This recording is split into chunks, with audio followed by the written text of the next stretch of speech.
Tay, saan kayo pupunta? Ha? Bakit nandito ka? Sagutin niyo po ang tanong ko. Saan po kayo pupunta? Bakit bihis na bihis kayo? Ba't bagong ayos kayo? Sa hitsura niyong yan, para kayong nakakuha na napakalaking pera. Sabihin niyo nga po sa akin, pera bang laman na malaking bag na yan? Abay, ano bang pakialam mo? Bakit bigla ka na lang susugod dito at magtatanong lang kung ano-ano, ha? Totoo po ba? Totoo bang binenta niyo ako sa isang mayamang lalaki? Totoo bang akong pinambayad niyo para lang hindi nila kunin tong lupa natin? Alam mo, pasalamat ka't binigyan pa kita ng magandang buhay. Kung tutuusin, mas panalo ka pa nga sa akin eh. Dahil makakasama mo na sa isang bubong ang lalaking yon, instant yaman ka na kaagad. Lahat ng meron siya, sa'yo na rin. Ayaw mo pa ba yon? Hindi mo na kailangan magpakapagod sa trabahong minimum lang ang sahod. Pagsilbihan mo lamang siya, para ka nang nasa langit. Tapos magrereklamo ka pa rin, ha? Walang langit, Tay. Hindi ko maaabot ang langit sa ginawa niyo. Dahil kayo mismo naglagay sa akin sa impyernong buhay na to. Taon 1985, Makabebe, Pampanga. Alas 5:30 pa lamang ng umaga, naglalakad na si Lenny sa kahabaan ng kalsada. Galing siya sa Candelaria at umiikot sa mga karatig barangay para ilako ang panindang kakanin at almusal. Mahigit 10 taon na siyang naglalako, kaya halos kilala na siya ng mga residente sa bawat lugar na kanyang dinaraanan. Madalas siya pa ang hinihintay ng mga ito tuwing umaga, kaya bago pa sumikat ang araw ay nasa kalsada na siya. Pagsapit ng tanghali, kadalasan ubos na ang kanyang paninda. Sa ganoong oras, tumatanggap naman siya ng labada mula sa mga kapitbahay. Minsan, manipedi ang kanyang pinagkakaabalahan. At kapag gabi na, kung papalarin, may mga nagpapatawag din sa kanya para magplantsa. Lahat ng kanyang kinikita ay kanyang itinatabi para sa pang-araw-araw nilang gastusin. At kung may matitira, doon kinukuha ang pambili ng alak kapag inuutusan siya ng kanyang amang lasenggo na si Rodrigo. Nasa Masantol yung tatay mo kaninang umaga, ah. Nakita raw siya ng asawa ko. Nandun siya kina Ekti, nakikipag-inuman. Oo nga po eh. Siguradong mamayang hating gabi pa makakauwi yon. Hindi ka ba natatakot? Baka saktan ka na naman niya. Sanay na po ako. Yun na nga ang masama eh. Dahil mula pagkabata sinasaktan ka na niya, nasanay na ang katawan mo. Hindi ba sobra na yon? Ba't hindi mo pa iwanan yung tatay mo? Kawawa rin naman po kasi si tatay. Kapag may nangyari sa kanya, wala mag-aalaga sa kanya rito. Ang dami na pong may ayaw sa kanya. Ibig mo bang sabihin ay kahit ganun siya, aalagaan mo pa rin? Nako, kung ako sa'yo, iwanan mo na yan. Hihintayin mo pa bang may mangyari sa'yong mas masama? Hindi naman na po niya masyadong ginagawa yun ngayon. Medyo tumatanda na po kasi siya eh. Kaya kapag umuwi siyang lasing, madalas nakakatulog na lang agad. Hindi na po siya nagagalit kagaya ng dati. Kahit na, wala nang ibang ginawa yung tatay mo kundi mag-inom at magsugal. Hanggang sa tumanda na lang siya, puro alkohol na lang ang laman ng utak at katawan niya. Pati tuloy kami nag-aalala na sa'yo. Alam mo, marami akong kakilala sa Apalit at sa Malolos. Pwede kitang ilapit sa kanila kung sakaling gusto mo nang lumaya sa inyo. Salamat na lang po, Aling Marie. Hindi ko po talaga kayang iwan si tatay eh. Ngayon niya ako mas kailangan dahil tumatanda na siya at hindi magtatagal. Siguradong maiisip niya rin na mali ang ginagawa niya. Nararamdaman ko pong malapit na siyang magbago at matauhan. Nako, duda akong magbabago pa yon. Hindi rin lingid sa kaalaman ng mga tao roon na binubugbog siya ng kanyang sariling ama mula pagkabata. Sa kanya raw kasi isinisisi nito ang pagpanaw ng kanyang ina. Namatay yon habang siya ay ipinapanganak. Noon pa man, tutol na ang kanyang ama sa kanyang pagsilang. Ilang beses daw nitong ipinakiusap sa babae ang pagpapalaglag sa kanya dahil hindi pa raw ito handa sa responsibilidad. Pero nagpumilit ang babae Kaya naman bilang kapalit, lumaki siyang kinasusuklaman ng kanyang sariling ama. Nang gabing yun, umuwi na naman si Rodrigo na lasing. Nagulat pa si Lenny nang makita ang kanyang tatay na buhat-buhat ng 2 lalaking kainuman. Wala man lamang pasabi, basta na lang itong iniwan sa harapan ng kanilang bahay. Ni hindi siya binati o tinulungan ng mga yon matapos maipasok sa loob ang matanda. Nasa bungad pa lamang sila ng pintuan, nagsisigaw na agad si Rodrigo. Minumura siya habang pasuray-suray ang lakad. Dahil pawid lamang ang kanilang bahay, umaalingaw-ngaw ang boses nito hanggang sa kalsada. Kaya agad niya itong inalalayan papasok, saka mabilis na isinara ang pinto at mga bintana. Mahigit 1 oras tiniis ni Lenny ang paulit-ulit na pagmumura ng kanyang tatay, kung ano-ano ang ibinibintang nito sa kanya, kahit wala naman siyang ginagawa. Basta mabanggit lamang ang pangalan niya, kasunod na agad ang masasamang salita. Tuloy-tuloy lamang yon na parang sirang plaka, walang preno sa kanyang pagmumura. Sa mga ganitong pagkakataon, hindi na siya naiiyak, hindi na rin siya nalulungkot. Palibhasa mula pagkabata, yun na ang paulit-ulit na eksena nilang mag-ama. At dahil doon, tila naging kalyo na sa kanya ang sakit. Wala na ang takot, wala na rin ang kirot. Ang mas iniintindi niya na lamang ay ang pagtatrabaho, dahil kailangang may laman ang kanilang tiyan kinabukasan. Isang umaga, lumabas ng bahay si Rodrigo para manigarilyo at magpahangin. Wala na si Lenny nung mga oras na yun dahil siya ay naglalakuna ng mga paninda. Nilapitan si Rodrigo ng isa sa kanyang mga kakilala. Oy pare, wala kaya tang gimmick ngayon Ay, bukas pa. Pupunta ako kina Paring Pisok. Maghahanda sila ron. Ano? Di ba nung nakaraan kagagaling mo lamang kay Paring Ekte? Kay Paring Ekte yun. Iba naman tong si Paring Pisok. Tapos sa susunod na araw, kay Paring Dolfo naman. Ay, putya, walang pahingay ang atay mo Baka gusto mong bigyan ng day off yan, pare. Nako, sa hirap ng buhay ngayon, hindi ka pwede mag-day off. Naknang putya naman, oo. Iba talaga itong pare ko. Siyempre, ako pa ba? Nga pala, pupunta ka ba sa barangay ngayon? May programa daw sila para sa mga senyor. Nagbibigay daw sila ng part-time job. Bakit hindi mo subukan, pare, para may pagkakitaan ka rin? Sayang din yung bayad doon. Below minimum nga lang, pero 4 na oras lang naman ang trabaho. Malaking tulong na rin yon para sa ating mga senyor. Ikaw ba pare? Pupunta ka? Oo naman. Doon nga ako patungo ngayon Halika na, sumabay ka na sa akin. Wala akong papel pare. Tutulungan na lamang kita habang maaga pa. Halika na, dali. Ayoko. Busy ako ngayon. Bakit? Anong pinagkakaabalahan mo? Basta, kailangan ko magpahinga at pupunta nga ako kina Paring Pisok bukas. Pare naman, bisyo yun Kailangan natin magtrabaho, maghanap buhay. Hay nako, wala na akong panahon sa ganyan pare. Matanda na ako. Saka, nandyan naman si Lenny. Siya na ang nagtatrabaho ngayon. Pare, para nga ito sa ating mga senyor. Biruin mo, 4 na oras lang tayo magtatrabaho tapos may sasahurin tayo kada linggo. Ayaw mo yon? Magkakapera ka dito kesa puro bisyo yung inaatupag mo.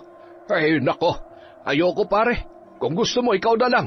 Istorbo lang yung iniisip mo Pare, kailan pa naging istorbo ang pagtatrabaho at paghahanap buhay?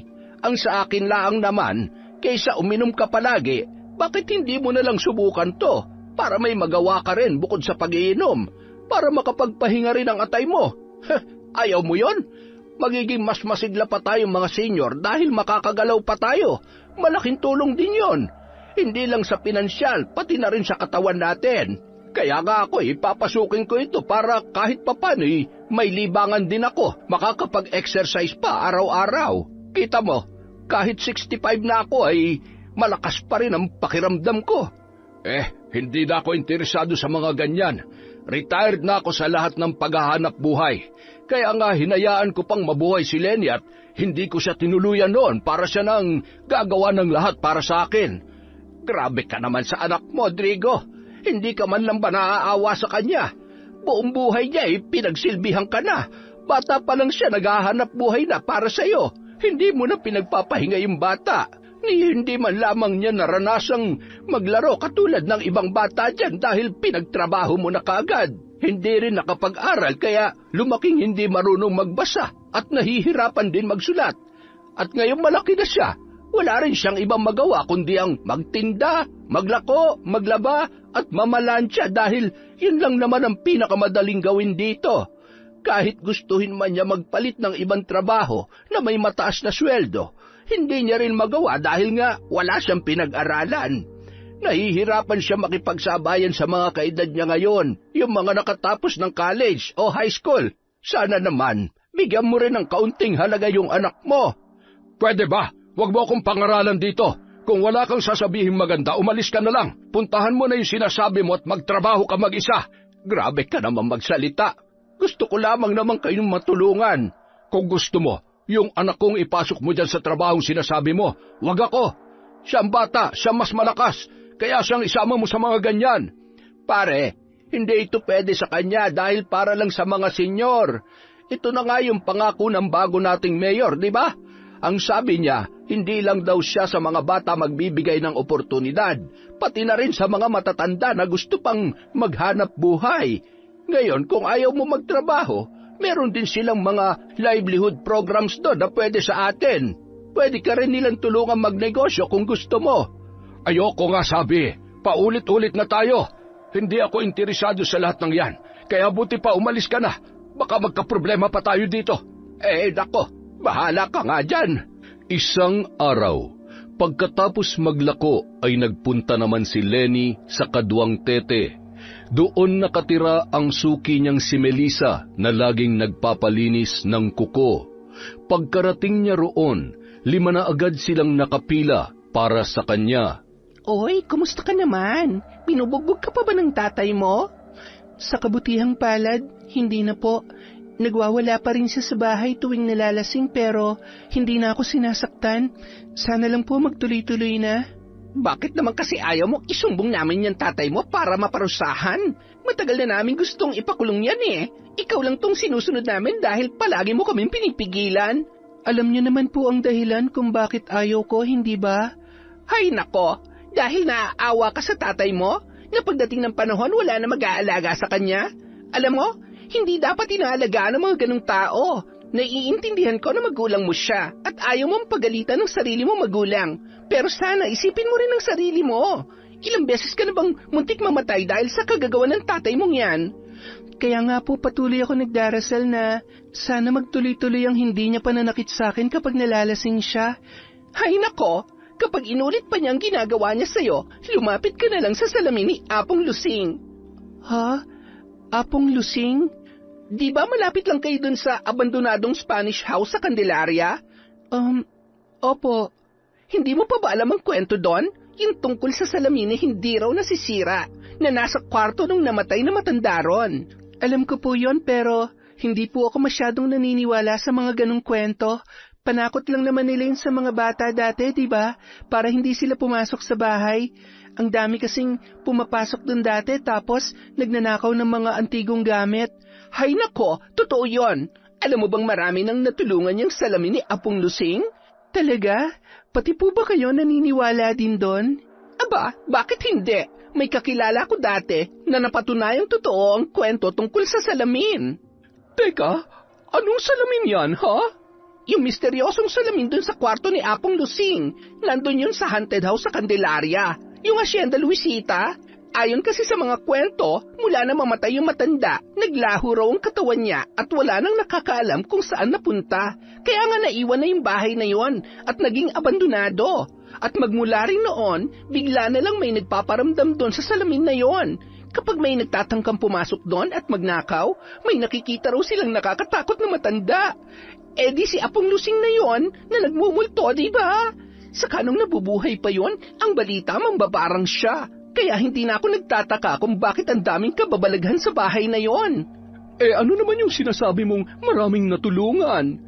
Eh kasi nga, bukod sa pagpaparamdam ng kaluluwa ni Apong Lusing doon, may nadiskubre din yung ibang tao na sinusubukang pag-aralan yung salamin at yung kasaysayan ng Hacienda Luisita. Nalaman nila na kapag kinausap mo raw yung salamin at sinabi mo sa kanya ang problema mo sa mga kaaway mo, tutulungan kanyang makaganti. Ano? Totoo ba yan? Hay nako, sinabi ko na nga sa inyo na may kakilala ko na napatunayang totoo yon, di ba? May kamag-anak kasi kami na taga Nueva Ecija. Itong kamag-anak kong ito, inagawan daw sila ng lupa nung walang hiya nila mga kamag-anak. Kaya ayon, nagpunta ron at nagbaka sakali sa salamin. Nanghingi sila ng tulong. Sinabi niya raw sa salamin yung pangalan ng mga kamag-anak nila na nagpapahirap sa kanila. At alam mo ba nangyari? Wala pang isang linggo, sunod-sunod na nagkasakit yung mga kamag-anak niyang yon. Ang bilis ng karma, di ba? At dahil yon sa parusa sa kanila ng salamin. Naku, parang ang hirap naman paniwalaan yan. Bakit naman niya tutulungan yung isang tao na hindi naman niya kilala? Tapos, mambabarang pa pala? Eh di nananakit yun. Dapat wala yung pinipili kung sinong sasaktan niya. Hay, palibhasa hindi ka taga rito kaya hindi mo alam. Ganito kasi yon. Yan si Aling Lusing nung nabubuhay pa, hindi naman siya masama mambabarang. Ginagamit lang niya yung kapangyarihan niya sa mga tao na nanlalamang at nananakit sa kanila. Yung mga laging inaapi ang madalas niyang tinutulungan. Marunong din siyang magpagaling ng sakit, ha? Tapos, bukod doon, ang binabarang lang din ni Apong Lusing ay yung mga nagkakasala lang din sa kanya ng matindi. Kung makikita mo nga yung litrato niya, hindi siya mukhang mambabarang sa sobrang amo ng muka. Mayaman din siya. Sarili niyang bahay yon. Hindi siya katulad ng iniisip niyo sa ibang mambabarang na nakatago sa mga baryo-baryo at ilag sa mga tao. Yung bahay niya bukas sa lahat para madali siyang lapitan ng mga nangangailangan. Ano ba naman kayo, Aling Melissa? Huwag niyo nang takutin si ate. Alam niyo nang hindi siya taga rito tapos tatakutin niyo pa? Baka hindi na bumalik dito yan para magbakasyon. Nako, sinasabi ko lang para alam din ng marami na hindi dapat katakutan ng bahay ni Apong Lusing. Sa sobrang dami kasing kumakalat na balita ngayon, kung ano-ano na lang ang pinakakalat ng iba para lang maging katakot-takot sa pandinig ng marami tungkol doon. Hindi nila alam kung gaano kabait si Apong Lusing sa mga inapi noong kapanahunan niya. Kahit na po, ang mga bagay na wala na dito sa mundo, hindi na masyadong pinag-uusapan. Hay nako, ikaw kailan ka ba lalapit doon? Para maparusahan na rin yung tatay mong adik at lasenggo. Sinabi ko na po, hindi na po yun kailangan. Wala sa diksyonaryo ko ang gumanti sa kapwa, lalo na sa sarili kong kadugo. Hay nako, isa pa to eh. Kaya ka naaabuso at nabubugbog eh. Hindi ka kasi marunong lumaban. Pasalamat ka't mabait kang bata at mahusay pang magmanicure, kaya gustong-gusto kita. Nako, salamat naman po. 6:30 ng hapon, pauwi na si Lenny. Marami siyang sideline na tinapos ng araw na yon, kaya ramdam na niya ang matinding pagod. Pero hindi pa rin siya pwedeng magpahinga. Kailangan niya pang magsaing at maghanda ng ulam para sa kanyang ama. May mga pagkakataong kahit hating gabi na yung umuwi mula sa inuman, naghahanap pa rin yon ng makakain sa hapagkainan. Baliwala na sa dalaga ang pagod. Ang mahalaga, malaki-laki ang kinita niya ng araw na yon. May pangkain na sila para sa susunod na linggo. Ngunit napahinto siya sa paglalakad nang mapadaan sa tapat ng Hacienda Luisita. Ilang metro lang mula sa kanila. Wala sa loob na napatingin siya sa lumang bahay. Sa pinakataas na bintana may nakita siyang nakasilip. Isang matandang babae. Nakaputi, maputla ang balat, gusot ang buhok at nangingitim ang paligid ng labi at mga mata. Walang buhay ang ekspresyon nito habang nakatingin sa kanya. Ilang minuto silang nagtitigan. Pakiramdam niya ay parang naging mabigat ang buong paligid. Pinipilit ng dalaga na unawain ang kanyang nakikita. Hanggang sa mapagtanto niya na ang matandang yon ay walang iba kundi si Apong Lusing, ang matandang mambabarang. ang sinasabing dating may-ari ng lumang bahay na yun. Hindi niya man yun naabutang buhay, pamilyar sa kanya ang muka nito. Madalas niya na yung makita noon sa mga lumang litrato ng mga taong nakakakilala sa kanya. At ngayon, hindi makapaniwala ang dalaga na kaharap niya na ang naturang matanda. Mula sa di kalayuan, ramdam niya na ang panlalamig ng hangin. Nanigas ang kanyang batok. Nagsitayuan ang lahat ng kanyang mga balahibo sa katawan. At habang tumatagal ang kanyang pakikipagtitigan, mas lalong lumalakas ang pagkabog ng kanyang dibdib. Ilang sandali pa, nang bibigay na ang katawan niya sa takot, ay nagulat siya dahil sa kanyang narinig. Naputol ang malalim niyang pagtitig sa matanda. Uy, Lenny, buti na lang naabutan kita. Bakit po, Mang Jerry? Yung tatay mo, nakikipag-away sa plaza. May dalang kutsilyo. Ano po? Kaaway niya si Pisok. Yung tatay mo may sugat na. Nako, di ba sila po ang magkainuman? Bakit po sila nag-aaway? Yun nga rin ang pinagtataka ko eh. Halika na, dali. Awatin na natin. Ang dami ng tao ron. Diyos ko naman, ano na naman tong gulong pinasok ni tatay? Pagdating sa plaza, nakipagsiksikan sila sa kumpul ng mga tao. Sa kanya nakita ang kanyang ama na basa ng dugo. May mga hiwa sa katawan pero patuloy pa rin sa pakikipaglaban gamit ang kutsilyo. Sa harap nito, nandoon si Pisok. May hawak rin na mas malaking patalim at mas bihasa sa mga galawan. May ilang sumusubok umawat pero agad din na umaatras sa takot na tamaan. Wala nang inaksayang panahon si Lenny. Siya na mismo ang sumugod para pigilan ang ama. Pero dahil sa ginawa niya, siya pa ang tinamaan. Nahiwa ang kanyang kamay, braso at gilid ng muka. Sa kabila ng sakit, hindi tumigil ang dalaga. Pilit siyang pumapagitna sa dalawa at itinaas ang mga palad sa pagitan nila. Tama na po, pakiusap lang. Itay, tama na. Ang dami niyo ng sugat. Mang Pisok, tama na rin po. Kung ano man ang pinagawayan niyo, pag-usapan nilang natin na maayos. Huwag niyo nang idaan sa ganito, parang awa niyo na. Ngunit parang wala lamang narinig ang dalawa. Parang hindi siya nakikita ng mga ito. Patuloy lang sa sigawan at parehong matalim ang titig sa isa't isa. Walang hiya ka? Wala kang utang na loob? Tinulungan kita, pinautang kita, binibigyan kita ng pang-inom mo at bigas kapag walang-wala ka. Tapos, pag naanasahan mo lang ang asawa ko, nagkamali ako sa iyo, Rodrigo. Tama nga ang sinasabi ng ibang tao, wala kang kwentang kaibigan. Nagsisisi ako na pinakisamahan kita. Wala rin akong pakialam sa iyong hayop ka. Ano naman ngayon kung pinagdanasahan ko ang asawa mo? Matagal naman na kayong hindi nagkakaunawaan. Matagal na kayo nag-aaway. Akala mo hindi alam ng mga tao rito na hindi maayos ang pagsasama ninyo? Sukang-suka na sa iyo ang asawa mo. Kung talagang matino ka, pakawalan mo na siya. Huwag mo nang ipilit ang sarili mo dahil pangit ka naman. Tsaka maliit yung ano mo. Tarantado ka? Kapag siningil kita sa lahat ng binigay ko sa'yo, tingnan ko lang kung hindi ka lumuhod sa harap ko. Gagawin ko ng impyerno ang buhay mo. Mas hayop ka pa sa lahat ng hayop. Tama na po, pakiusap. Lasing na kayo pareho, itigil niyo na to. Ang dami ng tao. Sa ibang lugar na lang natin to pag-usapan, parang awa niyo na po. Nang makita ng mga tao ang sugat ng dalaga, napilitan na rin silang umawat. Hindi nagtagal, natapos din ang away at napaghiwalay ang dalawa. Hindi na ininda ni Lenny ang sakit. Halos wala siyang maramdaman.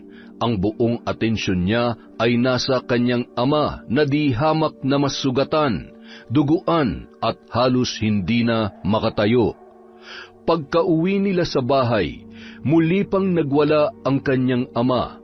Nagbalak pa itong kumuhang muli ng patalim sa kusina para balikan ang kanyang kaaway. Pero pinigilan yon ni Lenny. Tatay, tama na. Pakiusap, huwag ka nang lumabas. Manahimik na lang po kayo rito sa bahay. Hayaan niyo na yung kaaway niyo. Lalo lang lalaki ang gulo kapag binalikan niyo pa si Mang Pisok. Hayop na lalaking yon. Babalikan ko talaga siya. Hindi pa ako tapos sa kanya. Tay, tama na sabi. Parang awa niyo na, huwag na kayong lumabas. Pwede ba wag mo nga akong pakialaman? Isa ka pang walang kwenta sa buhay ko eh. Umalis ka nga dyan. Tay, magpahinga na lang po kayo sa kwarto. Matulog na po kayo. Ako na pong bahalang kakausap sa kanila. Pahinga na po kayo sa loob. Hayop ka. Wag mo akong pakialaman. At wag mo akong hahawakan.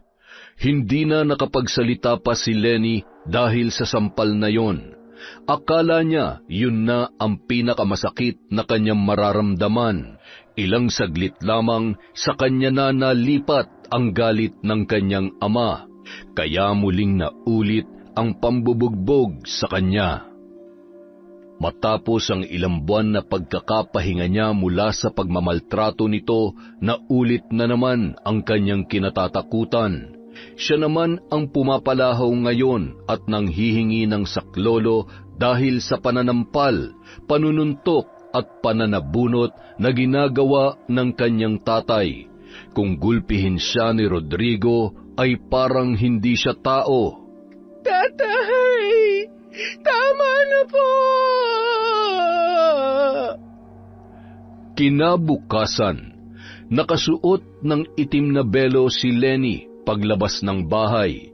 Dala niya ang mga paninda at kahit masakit pa ang katawan, kailangan niyang muling kumayod. Habang naglalakad, napapatingin ang mga tao sa kanyang itsura. Marahil nagulat ang ilan. Matagal na rin kasi mula nang huli siyang makitang may suot na belo. Alam ng lahat ang kahulugan noon. Siguradong ginulpi na naman siya ng kanyang tatay. Ang belo ang laging ginagamit niyang panakip sa kanyang mga sugat at pasa.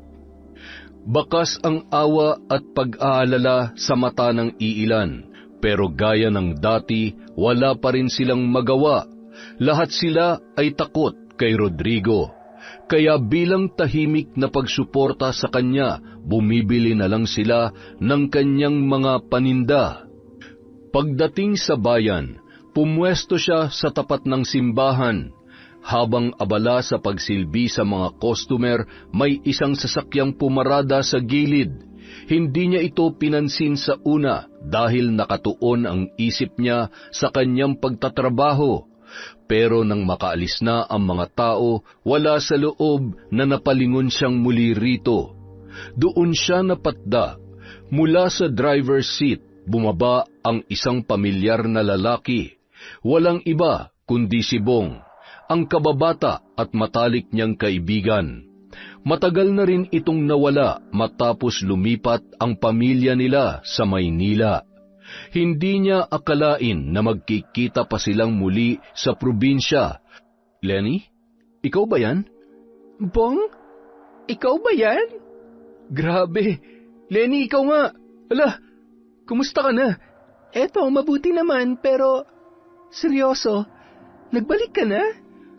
Oo, namiss daw kasi ni Mama ang buhay rito sa probinsya kaya bubuhayin niya na muli ang ancestral house namin dito para tuwing bakasyon, dito na kami pupunta.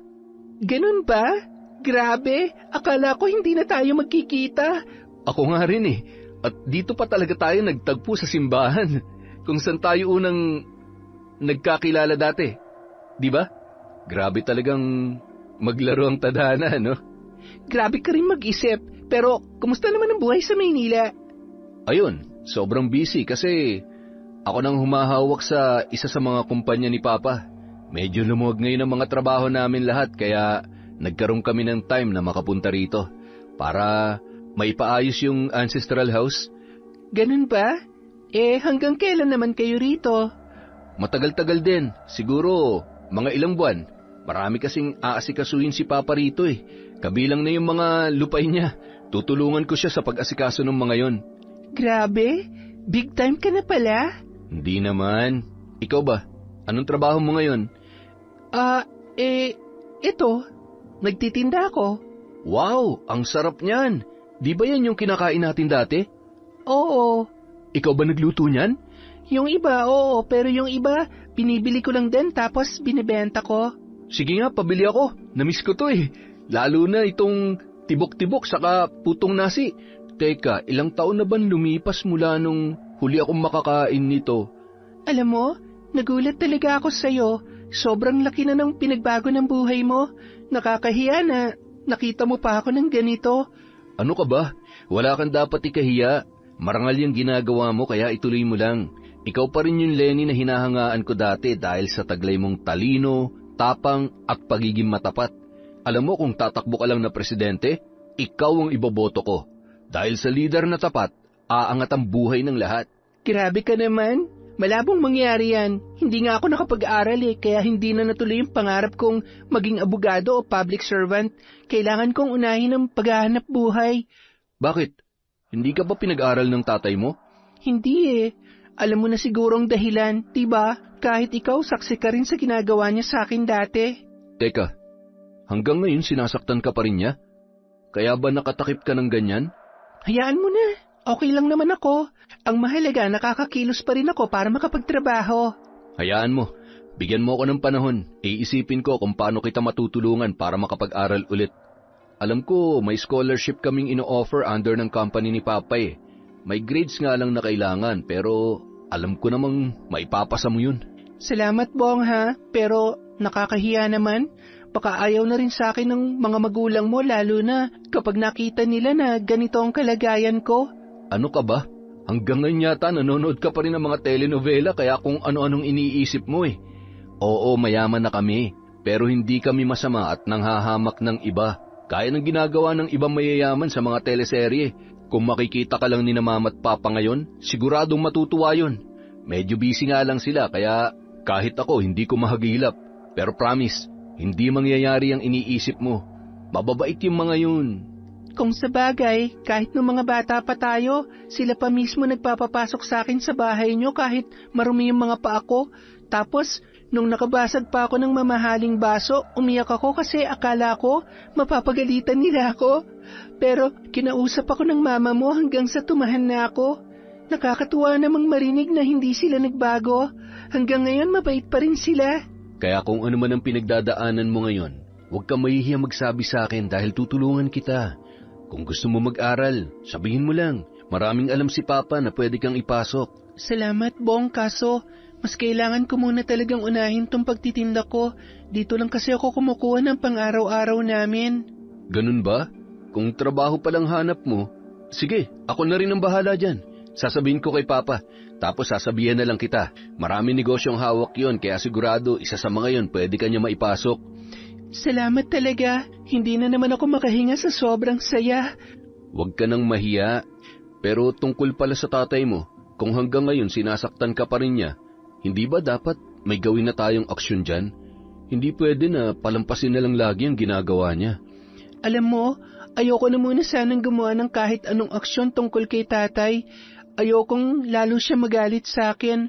Nagbabaka sakali pa rin ako na balang araw lalambot din ang puso niya kapag sinunod ko na lang ang lahat ng gusto niya.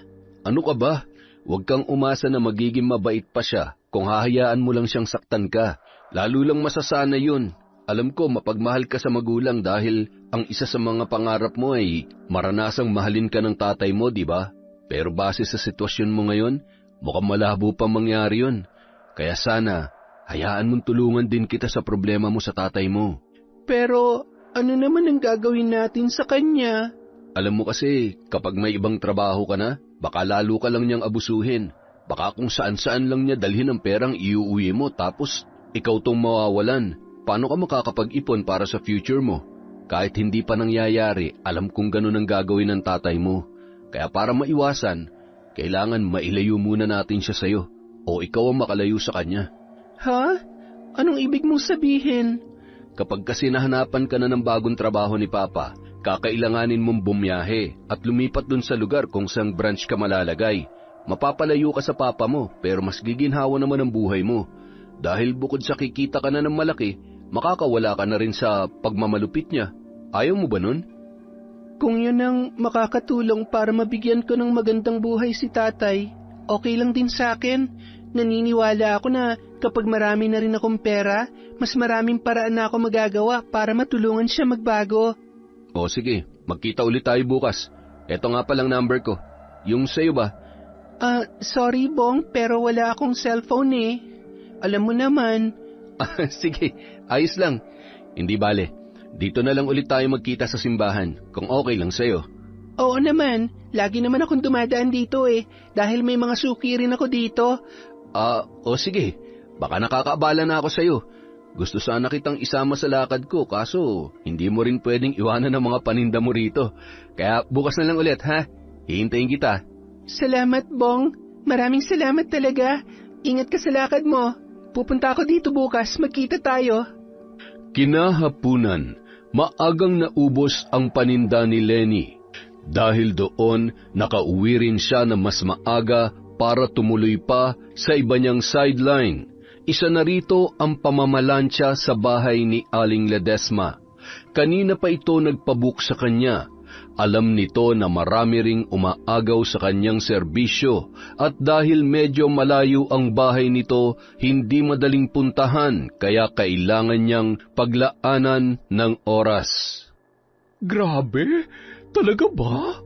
Nakabalik na pala si Bong. Ay, akala ko pa naman big time na ang mga yon. Nako, mayaman na po talaga sila. May sasakyan nga po kahapon nung makita ko eh. Pero bakit kaya naisipan pa nilang pumunta rito? Sa laki ng Maynila, ang daming lugar doon na pwede nilang patayuan ng bahay. Hindi lang bahay ha, kundi mansyon. Siyempre, iba pa rin po ang buhay at katahimikan dito sa probinsya. Saka lahat ng mayayaman, hindi lang naman iisang bahay. Kadalasan meron din po silang lupain. Mahirap lang ang lugar natin, pero kung mayaman ka at bakasyon lang ang hanap mo, hindi hamak na mas tahimik at mas maganda rito kesa po sa Maynila, hindi ba? Kung sa bagay, tama ka naman dyan. Pero teka, Lenny, asan na palang tatay mo? Balita ko nag-away sila ng kaibigan niyang si Pisok. Oo nga po eh. Ewan ko ba kung bakit bigla sila nag-away? Sila pa naman yung pinakamagkasundo dati. Ang sabi yung tatay mo raw ang pasimuno. Pinupormahan yata yung asawa ni Pisok. Grabe ang tatay mo ha. Asawa pa talaga ng matalik niyang kaibigan ang gusto niyang yariin. Kahit sino talaga magagalit sa kanya ron. Ang bait-bait ni Pisok eh. Noon ko lang siya nakitang naging ganun ka-agresibo. Kaya nga po eh. Ikaw, kumusta ka naman? Yung mga sugat mo, tatay mo na naman ba may kagagawan yan? Galos lang po ito nung inawat ko sila, saka hindi lang naman ako ang nasugatan, pati na rin yung iba pang umawat. Kahit na, wala na talaga sa tamang pag-iisip yan tatay mo. Nagkasugat-sugat ka na nga dahil sa kanya tapos hinayaan lang niya. Sigurado ako pagka-uwi nyo, hindi ka man lang niya kinausap. Hindi man lang humingi ng tawad sa nangyari na nagkasugat ka ng dahil sa kanya. Tama ako, di ba? Hayaan niyo na po yun. Saka nakatulog din kasi siya kagad noon, kaya hinayaan ko na lang. Kesa naman po magwala pa siya ulit sa labas. Alam mo, bakit hindi ka pumunta dun sa salamin ni Apong Lusing? Pasukin mo yung bahay niya. Alam ko marami daw pumupunta doon kapag gusto nila maghiganti sa mga nang-aapi sa kanila. Nako, meron na po nagsabi sa akin yan, pero ayoko. Wala po akong balak na pumunta ron. Ipagpapasa Diyos ko na lang po ang lahat. Kinabukasan, muling nagkita sina Bong at Lenny sa harap ng simbahan. Inilibre siya nito sa kainan at naglibot-libot na rin sila sa buong bayan. Habang naglalakad, tila walang sawang nagsalitan sila ng kwento at tawanan. Inabot na sila ng dilim, hindi pa rin sila nauubusan ng pinag-uusapan. Siya nga pala, Lenny, nakausap ko na si Papa. Sa factory sa San Fernando, may isa raw bakante. Hindi naman ganun kahirap ang trabaho, kaya pwede ka ron. May 1 buwan na training, pero may bayad din yon. Talaga? Mukhang maganda nga yan. Kaso, ang layo pa. San Fernando? Ano naman, total hindi naman kayo magkasundo ng tatay mo, kaya sigurado ko, kahit san ka pa mapunta, walang pakialam yun. Sa tingin ko, tama na tong pagkakataon para sa'yo. Sino mag-aalaga kay tatay kapag nalalasing siya? Nung nakaraan nga, napaaway pa siya at muntik na masaksak. Kung wala ako ron, sigurado napahamak na siya. Huwag mo na kasing pangunahan ng swerte. Saka isipin mo rin ang sarili mo. Huwag mong pinag-iisip yung tatay mo. Kung talagang mahal mo siya at gusto mo mabigyan ng magandang buhay, tanggapin mo na tong trabahong to. Dahil mas marami kang magagawa kapag marami ka ng pera. Ikaw na rin ang nagsabi nun, di ba? Oo nga pala, kung sabagay tama ka, sa palagay ko rin, mas malakas ang tsansang magbago ang tingin sa akin ni tatay kapag nakita niyang asensado na ako. Doon ko rin siya mabibigyan ng mas magandang buhay. Salamat, Bong, ha? Ano palang sabi ng papa mo sa akin? Siyempre, natuwa siya. Masaya siya para sa akin dahil nagkita na raw tayo ulit. Alam din naman nila kung gaano tayo ka-close nung mga bata pa tayo. Buti naman kung ganon. Sige, Bong, sabihin mo na lang sa akin kung kailan ako pwedeng pumunta doon para maihanda ko ng pamasahe ko, pati na rin kung anong isusuot ko para makabili o makahiram ako. Sigurado ka na? Handa ka nang iwan ng tatay mo? Hindi na ba magbabago ang isip mo? Oo, hindi na. Desidido na talaga akong mabago ang buhay namin, kaya sa ganitong paraan ko sisimulan. Ayos yan.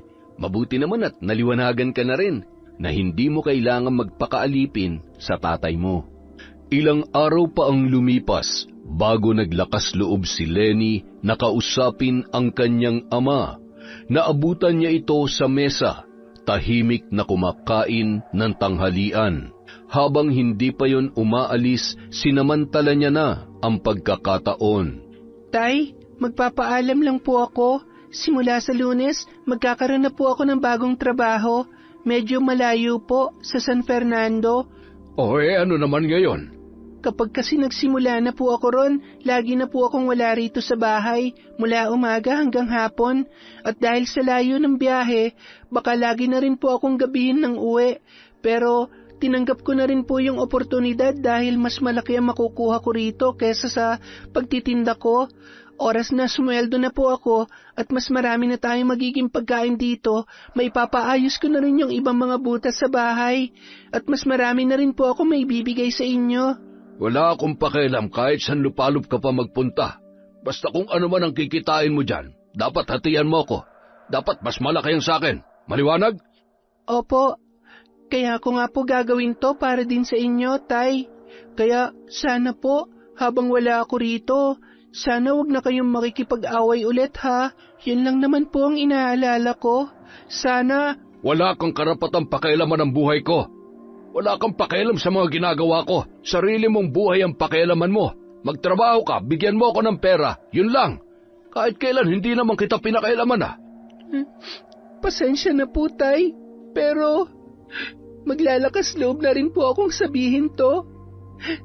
Darating pa po ba ang panahon na matatanggap niyo ako? Kahit ilang daang beses ka pa isilang sa mundong ito, hindi kita matatanggap. Kaya huwag kang umasa na magkakaroon ka pa ng tatay. Hindi kita anak. Kahit galing ka pa sa tiyan ng nanay mo, hindi kita itinuring kailanman na anak. Pero dahil mahal ko ang asawa ko, hinayaan ko na lumaki ka. Pero hindi nangangahulugan na mahal kita bilang anak. Kaya lang naman kita hinayaan mabuhay para pagsilbihan mo ako rito. Naintindihan mo? Opo, Tay. Pasensya na po kayo. Sige po, kumain na po kayo. Yumuko si Lenny, pinilit ang sarili na huwag bumigay sa harap ng kanyang ama. Dahan-dahan siyang tumalikod at pumasok sa kanyang silid. Pagkasara ng pinto, doon na siya tuluyang bumigay, bumagsak sa sahig, yakap ang sariling dibdib habang tuloy-tuloy ang pag-iyak. Hindi niya kinaya ang bawat salitang pinakawalan ng kanyang ama. Paulit-ulit yung umaalingaw-ngaw sa kanyang isipan. Para siyang nilalatigo ng mga salitang binitawan noon. Araw ng Lunes, 11:30 ng umaga. Payapa ang lahat sa Barangay Candelaria. Unang araw ng trabaho ni Lenny. Kasalukuyan siyang sumasailalim sa training, habang si Rodrigo nasa bahay lang, naghihintay ng magyayayang kainuman. Mula nung araw na mag-away sila ni Pisok, wala nang gaanong nag-iimbita sa kanya, pati sa mga sugalan ay wala na ring nagyayaya kay Rodrigo. Dati-rati, hindi siya nauubusan ng schedule. Pero ngayon, ilang araw nang walang lumalapit sa kanya para magyayang uminom o magsugal. hindi tuloy niya maiwasang manibago at pakiramdam din niya ay manghihina siya kapag hindi nakainom ng alkohol. Ngunit ang kapayapaang yun sa lugar ay nagambala nang dumating ang isang puting sasakyan. Mula roon, bumaba ang isang lalaki na nagpagulat sa lahat. Matangkad ito, makapal ang bigote, may suot na sombrero at may hawak na baston. Uy, si William yun, di ba? Si William Fernandez? Oo nga no. Anong ginagawa niyan dito? Akala ko ba matagal nang nasa ibang bansa yan? Ba't siya nagbalik pa? Ay naku po, Diyos ko. Delikado to. Mukhang gulo na naman to. Marami ang nag-atrasan na magsimulang maglakad si William, kasama ang 5 sa mga assistant nito na pawang mga nakaitim na uniforme. Hindi nila alintana ang sikat ng araw. Patuloy silang naglakad sa gitna ng daan habang patuloy na nag-aatrasan at nagbubulungan ang mga tao sa paligid. Pati ang ilang wheeler na nakakita sa kanila ay napaatras din nang wala sa oras. Maya-maya pa, nakarating si William sa harap ng bahay ni na Rodrigo. Nagkataong nasa labas ang matanda at nagpapahangin, kaya agad silang nagkita. Mabilis nag-iba ang timpla ng anyo nilang dalawa matapos magkaharap. Inayos naman ni Rodrigo ang tindig nang siya ay lapitan ni William. William Fernandez, ikaw ba yan? Nag-iisa lamang ako sa mundo, Rodrigo. Hindi ka na dapat nagtaka. Alam ko, talagang nag-iisa ka lang sa mundong ito. Kaya nga ang daming takot sa iyo rito hindi ba? Mabuti naman at alam mo. Kumusta ka na? Base sa itsura ng bahay mo, pati sa forma mo halatang wala ka pa ring asenso. Sino ba nagbigay ng permiso sa iyo para pakialaman ang buhay ko, ha? Sa pagkakaalam ko kasi, wala naman akong atraso sa iyo para balikan mo ako rito. Bakit ka nagbalik? At bakit mo ako pinuntahan? Masyado ka namang feeling special, Drigo. Bukod sa iyo, may iba na akong mga pinuntahan dito. Nung nakarang araw pa ako nandito, katunayan nga ikaw na ang huli kong sinadya. Okay, sige na. Ano ba ang dahilan at nagbalik ka pa rito? Akala ko'y masarap na ang buhay mo ngayon sa Amerika dahil sa mga illegal mong negosyo. Kung makapagsabi ka naman ng illegal, makikinabang ka rin dito. Pero dahil gusto mong malaman kung bakit ako nandito, sige, sasagutin kita. May ipapatayo kasi akong Sky Tower project dito sa Candelaria. At base sa pag-aaral namin, malaki-laking lupa ang kakailanganin namin para sa project na ito. Isa ang lupa nyo sa mga tatamaan. Ah, talaga? Ano ang gusto mo mangyari? Wala naman. Gusto ko sanang makuha yung lupa nyo para wala nang maging hadlang sa project ko. Siyempre, hindi ko naman kukunin yan sa inyo ng walang bayad. Kaya nga sabi ko sa iyo, huwag mo masyadong nilalait ang mga illegal kong negosyo dahil isa ka rin sa makikinabang dito. Alam mo, William, hindi ako pinanganak kahapon para magpauto sa iyo. Ilang beses mo nang ginawa yan sa mga tao. May umunlad ba sa kanila? May mga nakatanggap ba? Kaya huwag mo na akong subukang silawin sa iaalok mo dahil wala naman yang katotohanan. Ibig mo bang sabihin, hindi mo ibebenta sa akin ang lupa mo, Drigo? Dito ko ipinanganak at lumaki. Hindi ko iiwan ang sarili kong lugar para lang sa mga katulad mo. Kung gusto mo, maghanap ka na lang ng ibang lugar na patatayuan ang proyekto mong yan. Bakit ka pa nagbalik dito para mangagaw ng lupa? Siguradong gusto mo lang ipagyabang ang kabuhayan mo ngayon. Gusto mong ipakita sa mga tao kung gaano ka makapangyarihan dahil nung bata ka, binubugbog ka lamang ng mga tao rito. Tama ako, hindi ba? Ay, ano ba naman yan, Drigo? Nag-aalok lamang ako na maayos dito. Bakit naman napunta na sa ungkatan ng nakaraan ang usapan? Kung ayaw mo, di wag. Hindi naman kita pipilitin. Pero alam mo naman siguro ang kapalit kapag hindi ko nakuha ang gusto ko. Hindi ba? Sige, William. Kung hindi ko ibebenta sa iyo ang lupa ko, ano ang sinasabi mong kapalit na yan? Simple lang naman. Hindi ba may anak ang dalaga? Nasaan siya ngayon, ha? Wala siya rito. Nasa trabaho. Trabaho? Ang swerte mo naman sa anak mo. Kahit pinagmamalupitan mo siya, hindi pa rin pala umaalis sa poder mo. Akala ko naman ay matagal na siyang naglayas o matagal nang namatay. Hay nako, wala nang pupuntahan ang usapang ito. Kunin mo na ang lahat sa akin. Huwag lamang ang lupa at bahay ko.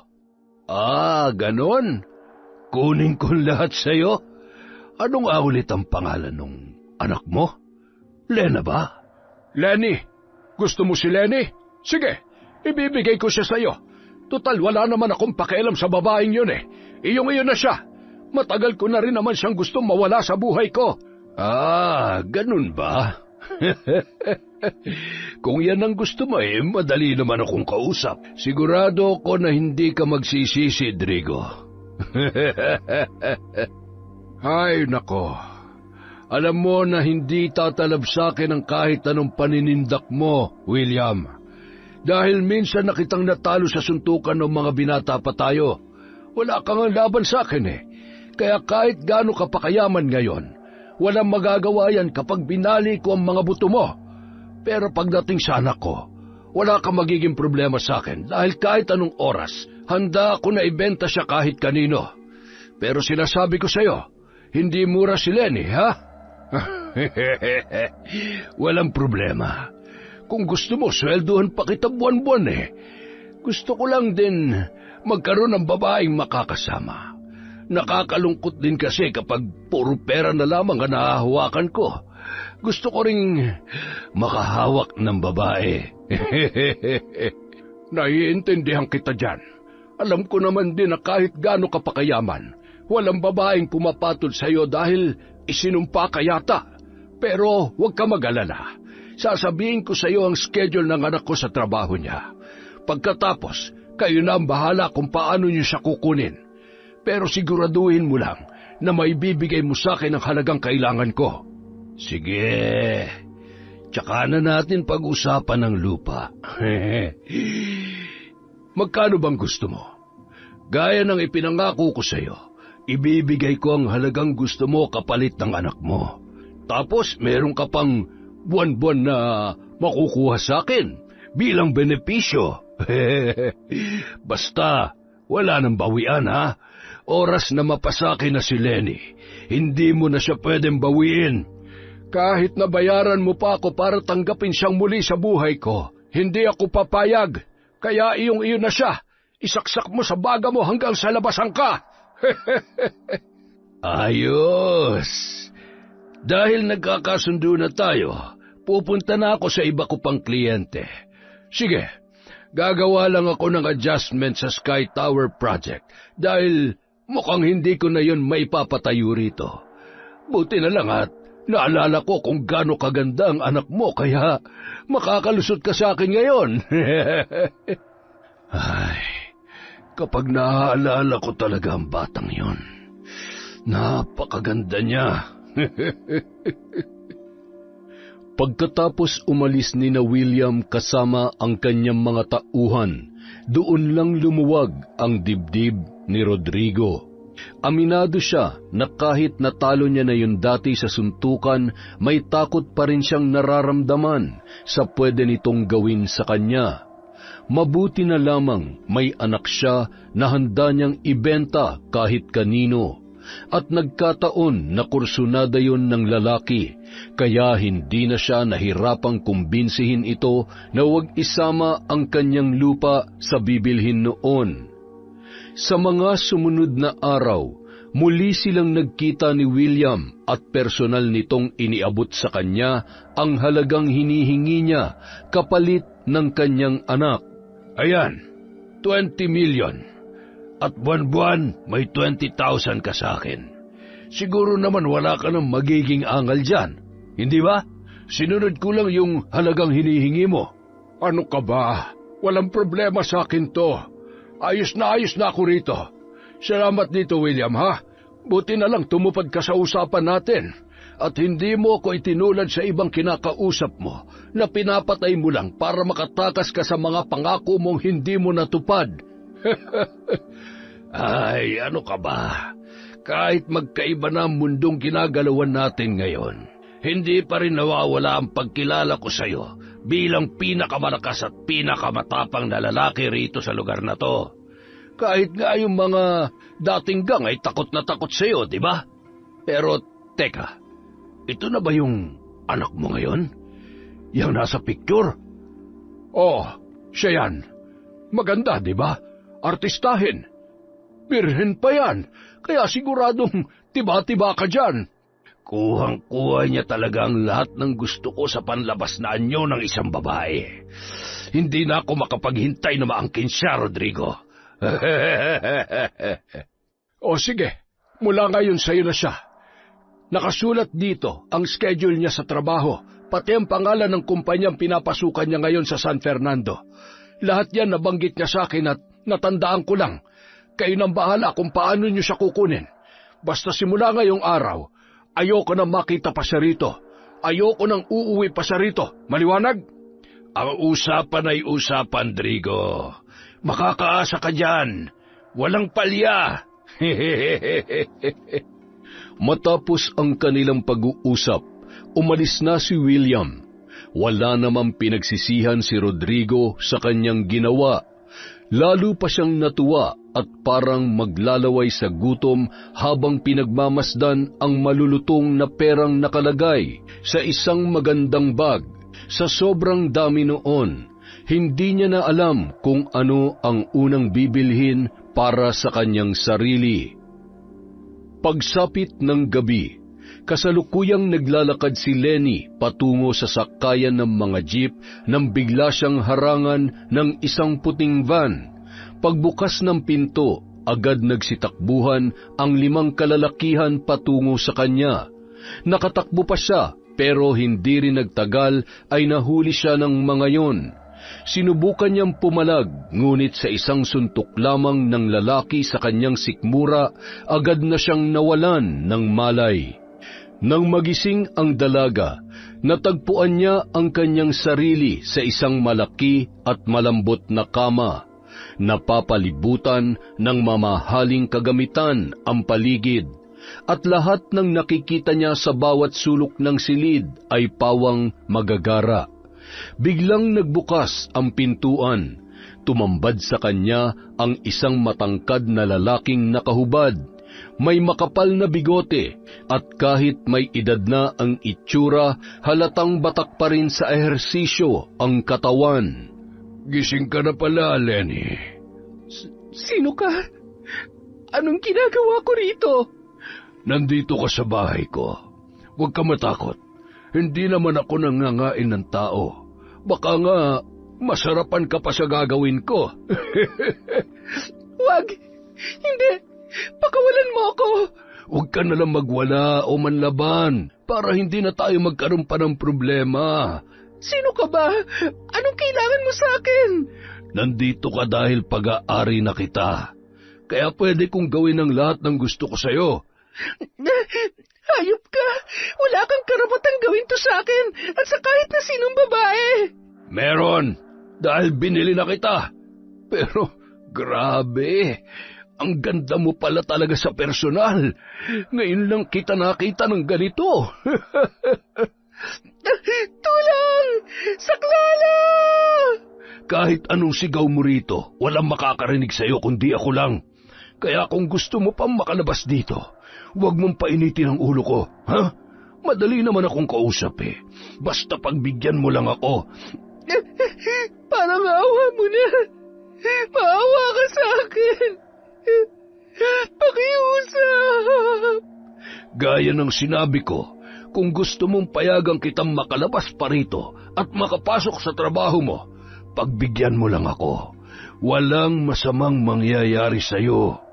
Muling nagsisigaw ang dalaga nang magsimulang gumapang ang lalaki sa kama. Sinasadya nitong gawing malademonyo ang anyo para lalo siyang matakot at panghinaan ng loob. Alam mo ba kung bakit ka nandito ngayon? Dahil ibinenta ka sa akin ng iyong ama, si Drigo. Ano? Siguro hindi mo pa ako kilala, pero kami ng tatay mo, kilalang kilala namin ang isa't isa. Kaya wala kang dapat ipag-alala. Malaki ang tiwala sa akin ng iyong ama, kaya sana tanggapin mo na rin ako. Kapag napasaya mo ako, pasasayahin ko rin ang buhay mo. Sisiguruhin kong titingalain ka na marami at hindi mo na kailangan magtrabaho pa sa minimum na sahod para lang mabuhay. Dahil ako, kayang-kaya kitang bigyan ng marangyang buhay. Yun ay kung tatanggapin mo lamang ako sa buhay mo. Hayop ka! Hindi! Ilang beses sinubukang pumalag ng dalaga pero sa huli wala rin siyang nagawa para ipagtanggol ang kanyang sarili. Makailang ulit siya nitong hinalay ng gabing yon. Kahit anong sigaw at pagpalahaw ni Lenny hanggang sa loob lamang ng silid nakakarating ang kanyang naghihinagpis na tinig. Kinabukasan, muling dumating ang sasakyan ni na William sa barangay Candelaria. Huminto ito sa harap ng bahay ni na Rodrigo. Pagbukas ng pinto, si Lenny agad ang unang bumaba. Buhaghag ang buhok at tila wala sa ayos ang suot na damit. Pagpasok niya sa kanilang bahay, naabutan niya ang kanyang ama na magara ang suot, may daladalang malaking bag at tila naghahanda sa pag-alis. Katakataka rin na bagong ahit at bagong gupit ang buhok nito. Para bang bigla yung nakaahon sa kahirapan. Tay, saan kayo pupunta? Ha? Bakit nandito ka? Sagutin niyo ang tanong ko. Saan po kayo pupunta? Bakit bihis na bihis kayo? Bakit bagong ayos kayo? Sa hitsura niyong yan, para kayo nakakuha na napakalaking pera. Sabihin niyo nga sa akin, pera ba ang laman ng bag na yan? Abay, ano bang pakialam mo? Ba't bigla ka na lang susugod dito at kung ano-ano pang pinagsasasabi mo sa akin? Totoo po ba? Totoo bang binenta niyo ako sa isang mayamang lalaki? Totoo ba na akong pinambayad niyo para lang hindi nila kunin tong lupa natin? Alam mo, pasalamat ka nga at binigyan pa kita ng magandang buhay. Kung tutuusin, mas panalo ka pa nga sa akin eh. Dahil makakasama mo sa iisang bubong ang lalaking yon. Instant yaman ka na agad. Lahat na meron siya, sa'yo na rin. Ayaw mo ba yon? Hindi mo na kailangan magpakapagod sa trabahong minimum lang ang sahod. Pagsilbihan mo lamang siya, abot mo na ang langit. Bakit nagrereklamo ka pa? Ha? Walang langit, Tay. Hindi ko na yun maaabot dahil sa ginawa niyo. Dahil kayo mismo naglagay sa akin sa impyernong buhay na to. Aba, marunong ka nang sumigaw ngayon, ha? Hayop kang babae ka. Hampas lupa. Hindi pa ba kayo kontento sa lahat ng pahirap na ginawa niyo sa akin mula pagkabata? Alam niyo sa sarili niyo na kahit kailan, hindi ko kayo kinalaban. Hindi ko kayo iniwan. Kahit hindi na mabilang ang mga pagkakataong pinagbuhatan niyo ako ng kamay at winasak ang puso ko, wala kayong narinig kahit katiting na hinanakit mula sa akin. Alam niyo kung bakit? Dahil umaasa ako na magbabago pa rin kayo balang araw. Kahit nagmukha akong tanga at bobo sa loob na mahabang panahon dahil pilit ko kayong pinagtatakpan sa iba. Tiniis ko para lang sa inyo. Pero anong ginawa nyo? Binenta nyo pa talaga ako sa ibang tao. Nadaig ko pa ang laruan. Ganyan ba talaga kayo kawalang puso? Wala kang karapatang pagtaasan ako ng boses. Wala kang karapatang magreklamo sa lahat ng ginawa ko sa iyo dahil nung una pa lang, hindi ka na dapat nabuhay sa mundo. Pinilit ka lang ng nanay mo na isilang kahit labag sa loob ko. Nag-usap din kami dati na kahit isilang kanya, hinding-hindi kita tatanggapin bilang anak ko. At alam niya yon. Kaya wala kang karapatang magreklamo sa akin kung anong kahihinatnan ng buhay mo dahil kahit kailan, wala naman talaga akong pakialam sa iyo. Pasalamat ka nga't binigay pa kita sa isang tao na kaya kang buhayin at ibangon sa hirap. Ang bait ko na nga sa iyo kung tutuusin. Kaya wag mo kung sisimulan, Lenny. Bumalik ka sa kangkungan kung saan ka nababagay. Hindi kita kailangan dito. Oh, kumusta na kayo? Pasensya na. Pumasok na ako ng dire-diretso. William, kunin mo na nga yan. Ilayo mo na sa akin ang babaeng yan. Bakit? Tapos na ba kayo mag-usap? Sige lang, mag-usap muna kayo. Pumasok lang ako rito dahil mainit sa labas. Hindi, wala na kaming dapat pang pag-usapan. Kaya ilayo mo na siya sa akin. Tapos na ang usapan namin dalawa. Ah, ganun ba? Sige, uuwi na kami. Narinig mo ba yan, Lenny? Umuwi na raw tayo. Hindi ako sasama sa'yo. Ayoko! Hoy, kayong dalawa. Pumasok nga kayo rito at ibalik nyo na si Lenny sa loob ng sasakyan. Alis na tayo. Ayoko! Bitiwan niyo ako! Pakawalan niyo ako! Sigurado ka ba, Rodrigo? Hindi mo nakakausapin ang anak mo? Bago man lamang kayo maghiwalay ng tuluyan. Hindi ko naman itinuring na anak yan. Kaya ako lang siya hinayaang mabuhay rito dahil napapakinabangan kong kasipagan niya. Pero ngayon may pera na ako. Hindi ko na siya kailangan. At mukhang ayoko na rin manatili sa lugar na ito. Aalis na lamang ako. Magpapakalayo-layo na ako. Kaya iyong-iyo na siya. Kung ganun, tamang-tama. 1 buwan lang naman ako magbabakasyon dito. Yung mga gagawin kong negosyo ay ipapasikaso ko na lamang sa mga tao ko. Babalik din ako sa Amerika at baka isama ko na lang siya doon. Bahala ka kung anong gusto mong gawin sa kanya. Basta yung usapan natin. Buwan-buwan. Oh, hindi ko nakakalimutan yan. Hindi mo na kailangan ipaalala pa. Ang mabuti pa, magbukas ka na lamang ng bangko para dun ko na lamang ipapahulog ang pera.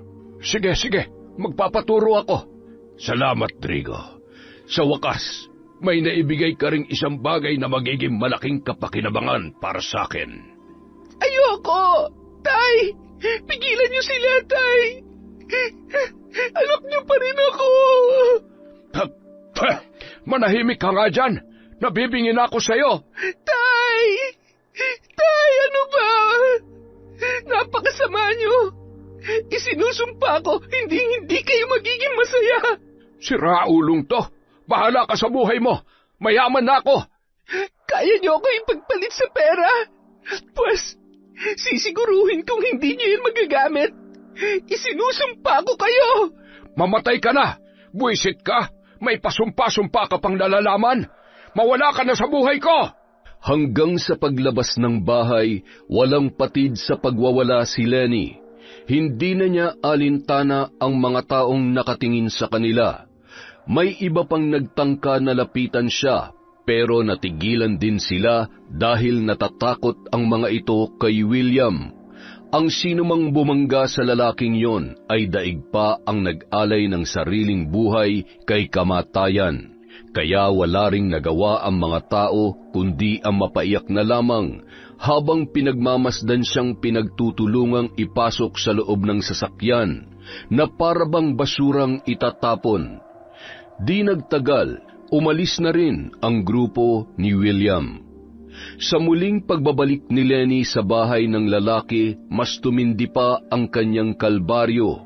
Gabi-gabi siya nitong hinahalay, pinaiinom ng gamot para mamanhid ang katawan at hindi makalaban, at may pagkakataon pa na pinagagalaw siya nito sa iba niyang mga tauhan. Hindi lang pagkababae niya ang sinira ng lalaki, kung hindi pati na rin ang buo niyang pagkatao. Hindi niya na alam kung paano niya maituturing ang kanyang sarili.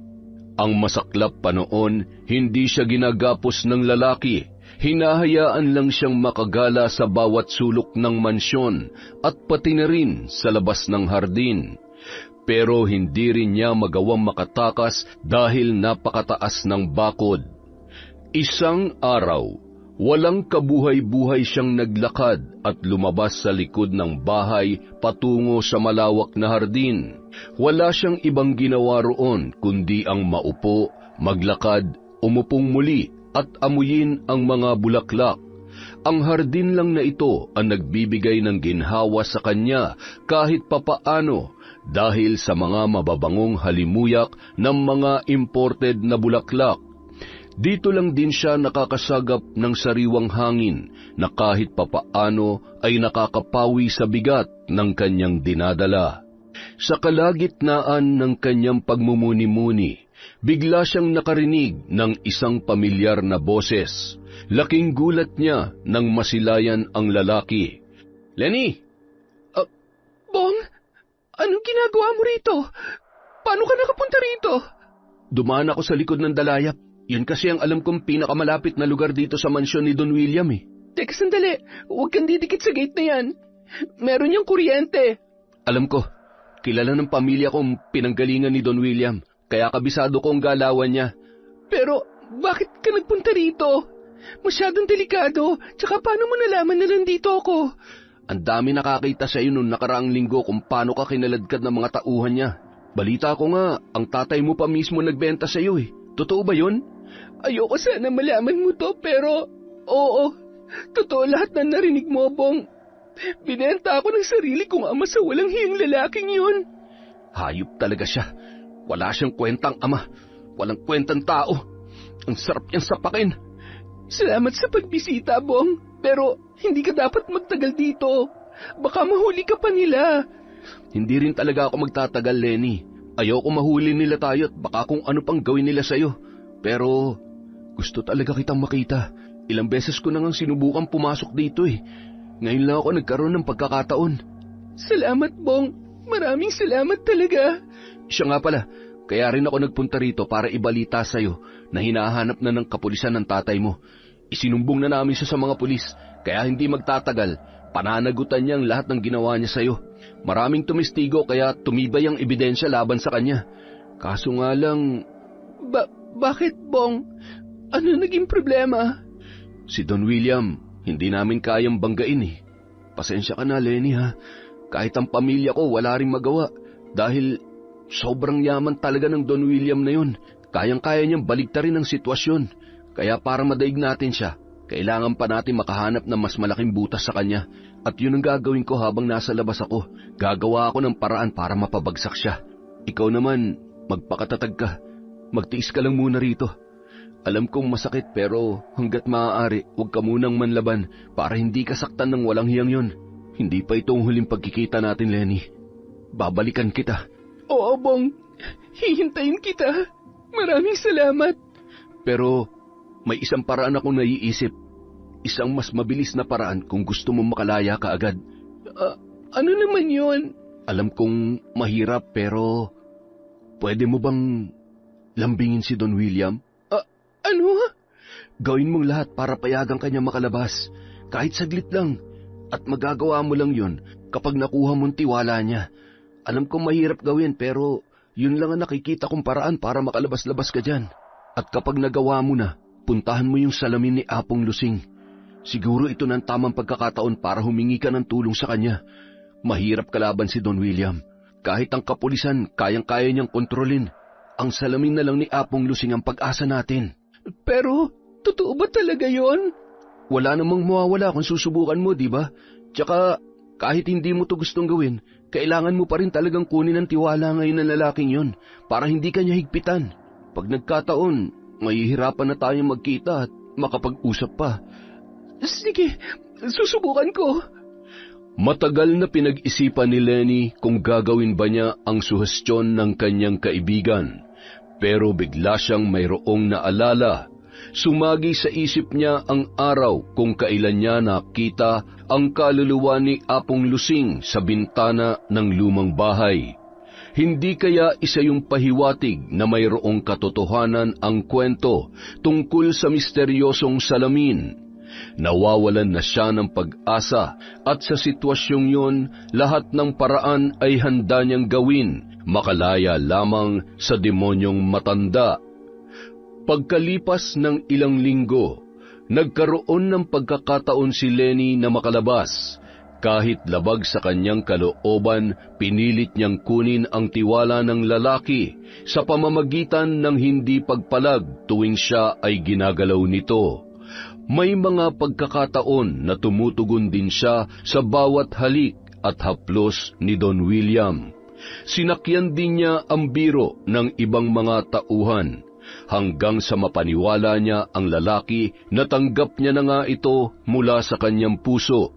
Nagkataon din na masaya si Don William nung araw na yon dahil sa matagumpay na operasyon ng isa sa kanyang mga iligal na negosyo, kaya agad niya itong napapayag na makalabas kahit saglit lamang. Walang sinayang na sandali ang dalaga Agad siyang nagtungo sa naturang lumang bahay para hagilapin ang misteryosong salamin na sinasabi nila kung saan nakakulong ang kaluluwa ng matandang mambabarang. Nagtakip na rin siya ng belo na iba ang kulay para hindi siya makilala.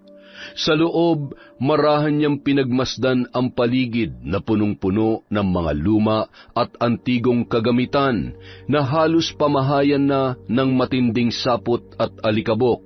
Mayroon ding kakaibang amoy ang paligid. Pagpasok niya sa kwarto kung saan umano namatay ang matanda, doon din niya natagpuan ang isang malaki at antigong salamin na nakadikit sa pader. Kahit halatang napaglipasan na ng panahon, hindi pa rin ito makikitaan ng pagkasira o pagkawasak. Lumapit siya rito at sinunod ang ilan sa mga kwentong naririnig niya noon kung paano raw kausapin ang salamin. Una, nagsindi siya ng kandila sa harap noon. Pangalawa, bumulong siya ng isang dasal sa kandila gamit ang wikang Kapampangan. Pangatlo, pinatakan niya ng kandila ang harapan ng kanyang paanan. At pang-apat, itinabi niya ang kandila malapit sa salamin at sinimulan itong kausapin. Salamin ni Apong Lusing, nagsusumamo po ako. Iparinig niyo sa akin ang inyong tinig at ako'y kausapin. Napatayo ang kanyang balahibo nang umihip ang malamig na hangin. Ano ang maipagdilingkod ko sa iyo, Iha? Nagulat ang dalaga. Kahit wala siyang nakikitang tao, may narinig siyang boses ng matanda sa kanyang isipan. Maaaring ito na nga si Apong Lusing. Maaari ko po bang malaman kung si Apong Lusing na ang aking kausap? Oo, ako nga at wala nang iba. Apong Lusing, patawarin niyo po ako sa pang-aabala na ginawa ko dahil sa pagpasok ko sa inyong tahanan. Ngunit, nandito po ako para humingi sana ng tulong sa inyo. Batid ko ang pinagdaraanan mo. Nais mong makaganti sa 2 tao na sumira sa iyong pagkatao. Tama ba ako? Paano niyo po nalaman ang problema ko, Apong Lusing? Ang lahat ng humaharap sa aking salamin ay nababasa ko ang kanilang nakaraan, emosyon at ang mga nais nilang mangyari. Kaya walang sino man ang pwedeng magsinungaling sa akin. Marami nang nagtangka rito na gamitin ako para sa pansarili nilang interes. Kaya naman sila mismo ang aking pinarurusahan bago pa sila makapagsalita sa aking harapan. Kung ganon, siguro'y nababasa niyo naman po ang aking saloobin, Apong Lusing. Alam niyong walang bahid na kasinungalingan ang mga sasabihin ko sa inyo. Naniniwala ako sa iyo. Nakikita ko ang liwanag sa iyong puso. Sa wakas, dumating ka na rin sa harap ng aking salamin. Ikaw ang matagal ko nang hinihintay na humingi ng tulong sa akin. Paano niyo po ako matutulungan sa sitwasyon ko, Apong Lusing? Paano ko po mapaparusahan ng taong sumira sa pagkababae ko araw-araw? At ang taong buong buhay ko'y pinagsilbihan ko, tapos binubugbog lang ako at binenta pa ng walang pag-aalinlangan. Makinig ka sa mga sasabihin ko sa iyo. Kailangan mong makumpleto ang mga sangkap na babanggitin ko. Langis mula sa puno ng Santa Maria, bagong pitas na siling labuyo, patay na katawan ng kahit anong mga insekto, at malalaking piraso ng dahon ng bayabas. Marami pang sinabi sa kanya ang matanda.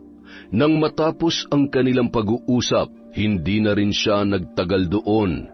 Agad na siyang lumisan at nagtungo sa iba pang mga lugar kung saan siya makakakuha ng mga sangkap. Nang makumpleto niya na yon, dali-dali siyang nagbalik sa bahay ng lalaki at itinago sa loob ng kanyang damit ang kanyang mga daladala.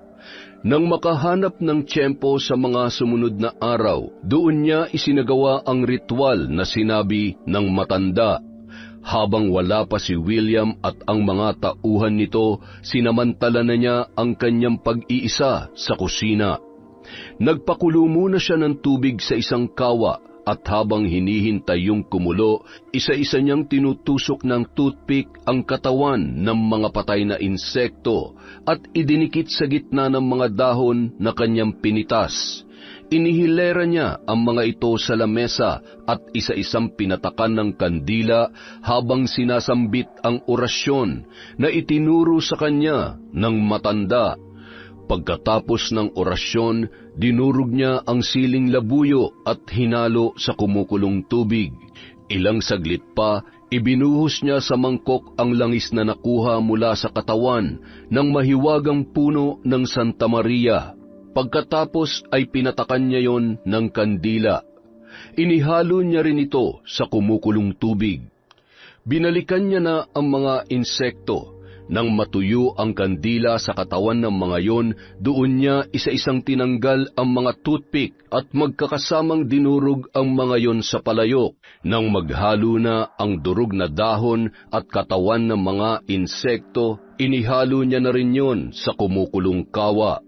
Nang magsama-sama na ang mga sangkap, hinalo-halo niya itong muli hanggang sa magbago na ang kulay ng tubig. Pagkatapos noon, isinalin niya yon sa isang lalagyan.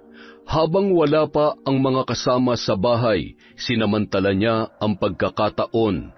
Nilagyan niya noon ang pagkain na kakainin ng mga taong darating. Inabot siya ng halos 3 oras bago natapos ang lahat ng yon. Kaya naman sa pagdating ng grupo, sumabay na rin siya sa pagkain. Lingid sa kaalaman ng lahat, ang pinggan lang niya ang walang halong lason. Pagsapit ng gabi, habang sinisilayan ang bilog na buwan sa labas ng kanyang bintana, gaya ng inaasahan, muli na naman siyang nilapitan ni William. Nakahubad yon at kanyang pinagbigyan kahit labag sa kanyang kalooban. Wala rin siyang magagawa kundi ang sumunod alang-alang sa kanyang malagim na plano. Kinaumagahan, hindi niya maintindihan kung bakit maaliwalas ang kanyang paggising. Sa isang iglap ay tila nawala ang bigat ng kanyang kalooban dahil sa pangahalay na ginawa sa kanya ng lalaki. Bumangon na siya at nilingon si William sa kanyang tabi. Ganun na lamang ang kanyang pagkagulat na makitang naaagnas na ang katawan nito. Butas-butas ang balat, tinubuan ng nabubulok na sugat at ginagapangan ng mga insekto ang nakaawang na bibig. Bukod sa masangsang na amoy, halos humapdi rin ang kanyang mata tuwing kanyang pinagmamasdan yun. Agad siyang bumangon at lumabas ng kwarto. Pagbaba niya sa sala, sumalubong naman sa kanya ang bangkay ng mga tauhan nito. Lahat sila ay pawang naagnas din. Butas-butas ang balat, tinubuan ng nabubulok na sugat at may mga insekto sa bibig. Lahat ng nakakain ng lason na kanyang tinimpla ay sabay-sabay na naagnas ng araw na yon. Ganun kalakas ang bisa ng pambabarang na itinuro sa kanya ng mahiwagang matanda sa misteryosong salamin sa Hacienda Luisita. Sa paglabas niya sa impyernong bahay na yun, sunod naman niyang hinanap ang kanyang ama.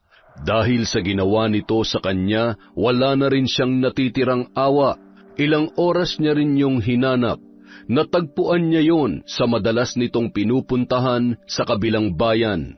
Tulad ng kanyang inaasahan, nasa inuman na naman yon at nagbibilang ng pera. Pagkatapos, iniabot yon sa kanyang kainuman. Palibhasa tiba-tiba na sa pera, kaya mukhang ito naman ngayon ang nagpapakitang gilas naman libre. Mukhang hindi pa nagsisimula ang inuman dahil umalis pa ang kanyang mga kasama, habang ang kanyang ama naman ay tumayo at pumasok sa banyo. Yun ang pagkakataong kanyang hinihintay. Pumasok siya sa loob at nilapitan ang lamesa. Nakita niyang may laman pa ang baso ng kanyang ama. Ibinuhos niya roon ang natitirang laman ng bote, saka siya umalis. Nagtago si Lenny sa isang sulok at pinagmasdan ang pagbabalik ng kanyang ama.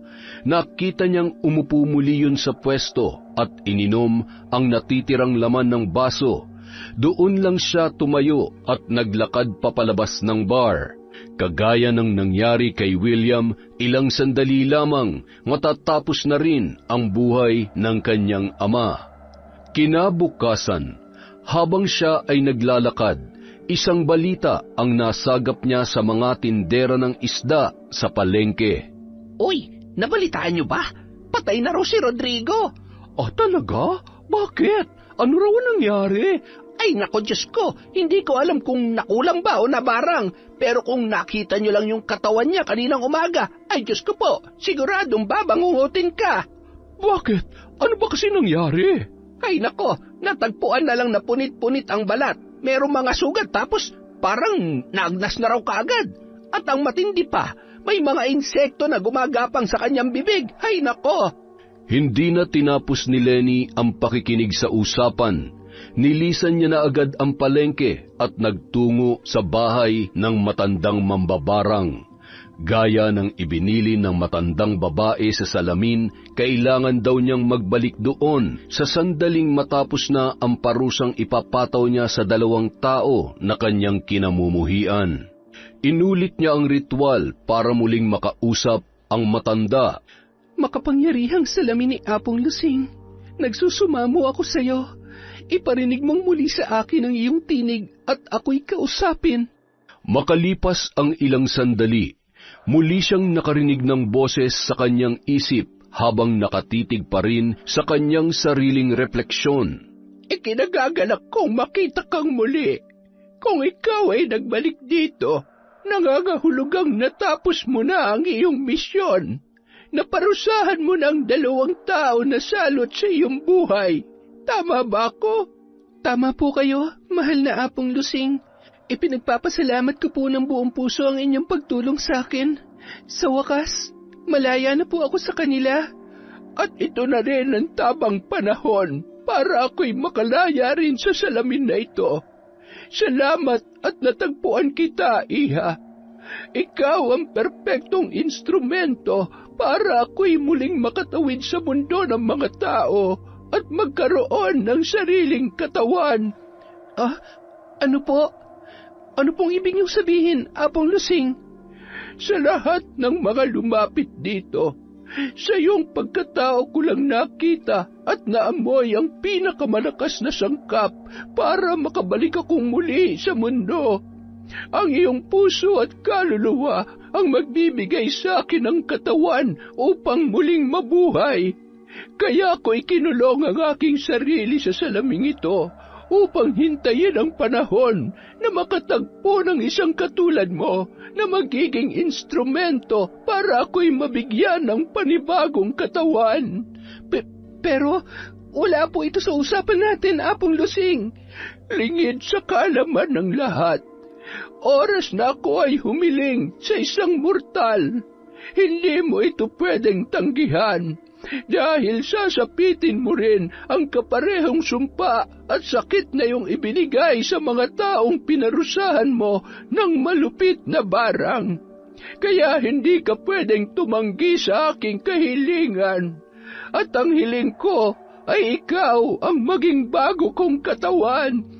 Ha? Hindi po ako papayag. Ayoko. Wala ka nang magagawa, Iha. Nanlaki ang mga mata ni Lenny nang biglang lumitaw sa salamin ang isang agnas na muka ng matanda. Galit na galit yun sa kanya at halos yumanig ang paligid sa tindi ng pagsigaw noon. Parang pilit yung kumakawala sa salamin at hinihila ang kanyang katawan. Ngunit bago pa yon magawa ng matanda, agad niyang binato ng gamit ang salamin at mabilis na nabasag.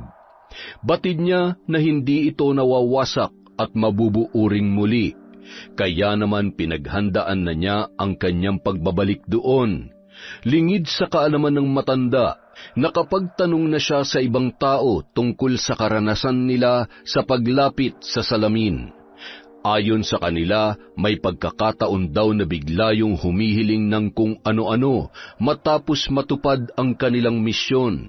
At kapag hindi na pagbigyan, pinarurusahan niya ng malagim na barang ang kanyang biktima. Alam na ni Lenny ang tungkol doon, kaya naman bago siya bumalik, nagdala na siya ng binditadong tubig na may basbas mula sa simbahan. Isa yon sa makapangyarihang instrumento para palayain ang hindi matahimik na kaluluwa na ayaw lumisan sa kanyang pinamumugaran. Binuhusan niya ng binditadong tubig ang basag na salamin at sinabayan ng taimtim na pagdarasal. Nakita pa niya kung paano yun umusok na animoy nasusunog. Hindi niya yun tinigilan hanggang hindi na uubos ang laman ng bote.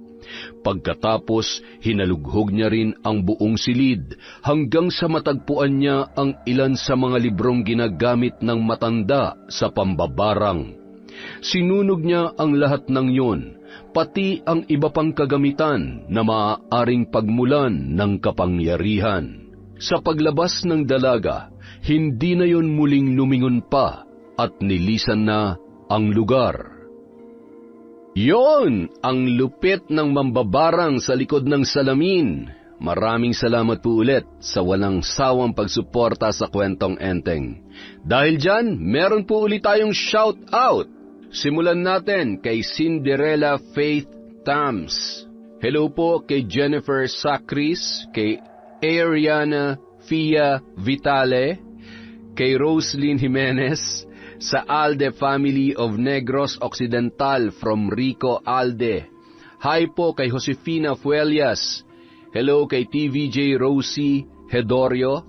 Kay Len TV2. Hello po kay Maria Fe Berina. Hi kay Emily Cosino. Kay Maria Lina Kagawa. Kay Alfaida. Scarlet Sky Maniego. Sa mga kaklase ni Kurt Mina sa ICP Santa Maria, Bulacan, David De Guzman at Heyo Kenshin. Hi kay Jace, JC, Jatson Ombao from Janisa, Toledo. Hello po kay Lydia Lopez, Lady Dam, Mardy Suski, kay Elaine Cardiente, kay Nestor Bandigan. Hello po kay JC, kay Nena Dayuno, Arnel Claridad, kay Kiarsa, kay Alona de la Cruz, hello kay Red Gaspar, kay Basanta Mila, hello po kay Kirby Joan, Kirail, Jaira at Keith from Gail Alfajardo. Hi kay Catherine Sumagaysay, kay Eva Ferrer, hello po kay Corazon Kakalda, kay Merly Pura, kay Cherry Pie Abraham, hi kay Hev Shanmi, kay Virginia Belay, kay Marites at Benson Sumanting, hello po kay Rosette Ersando, kay Prince Jose, kay Liana Tina, hi kay Myra Lizano, kay Vicky Abenoja, hello po kay Frideliza de Guzman, hello kay Cherry Mukbang ASMR, kay Sonia Gonzalez Pedrina, Shauma TV, hello po sa Vibora Tattoo, Reyes at Gawaran Family of Madrid, Spain from Lea Gawaran Rivera. Hello po kay Diana de la Cruz, kay Cirila Cosme, kay Rowena Caicong. Hello kay Rosalie Estose, sa Barlita Family from Analu Barlita. Diaries Yuki, Salome Rubilyar from Pulpogan Consolacion, Cebu. Hello po kay Lay Alexa, kay Angela Banco, sa kay GPTG. Hello po kay Casey Burgos, kay Milrose Galvez, Rodel Panagiton, kay Bonnie Umadlaw from Teresa Perez, kay Rose Ann Rama, Sara Pandal, Elizabeth Maramot, Antoinette Ordanza, Sang O, Kurt Johan, Rosana Dolito, kay Isabel Vidal, kay Jima Pendon. Hello po kay Ray Vlau, kay Mary Grace Ferrer, kay Juvilin Camacho.